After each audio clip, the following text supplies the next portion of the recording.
আমরা দুই বান্ধবী মিলে কিছু বাজির কালেকশান এসেছে, সেটাই দেখতে গেছিলাম আর আমাদেরকেও তার সাথে নিয়ে দেখিয়ে দিলাম তোমাদের বন্ধুরা।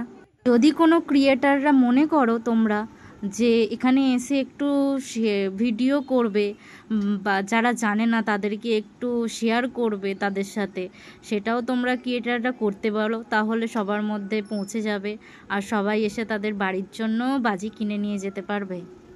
খুব সারি সারি লম্বা হয়ে বাজি বিক্রেতা এক সাইডে বসেছে বাজি বিক্রি করতে, আর যত দূর আপাতত চোখ যাচ্ছে অনেক দূর বাজি বসেছে।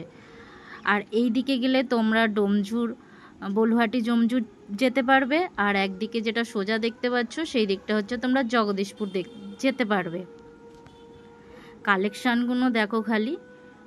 আমি দেখেছিলাম কালীপুরে, শুনেছিলাম যে কি কালেকশান মানে বাজি বসতে বারণ করেছে, সেই জন্য হয়তো এখানে বসেছে। আর এটা কোনো বছর বসে না, আজ প্রথম এই বছর দেখলাম, তাই তোমাদের সাথে শেয়ার করছি। আর বাজি বিক্রেতাদের ব্যবহারও অসাধারণ দেখলাম কথা বলে।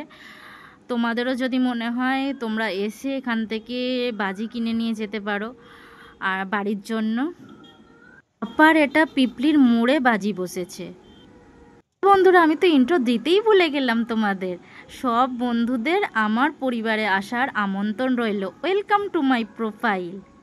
শুভ দীপাবলির অনেক শুভেচ্ছা ও অভিনন্দন রইল আমার সব বন্ধুদের। যারা আমার প্রোফাইলে আছো তাদেরও অনেক ভালোবাসা, আর যারা আমার প্রোফাইলে এখনও নেই, আসোনি, তাদেরকেও আসার আমন্ত্রণ রইল। অনেক ভালোবাসা তাদের জন্য, বুক ভরা ভালোবাসা। সব বন্ধুদের বলবো সাবধানে বাজি ফাটাবেন এবং বাচ্চাদেরও দূর থেকে বাজি ফাটাতে দেবেন। শুভরাত্রি বন্ধুরা, টাটা।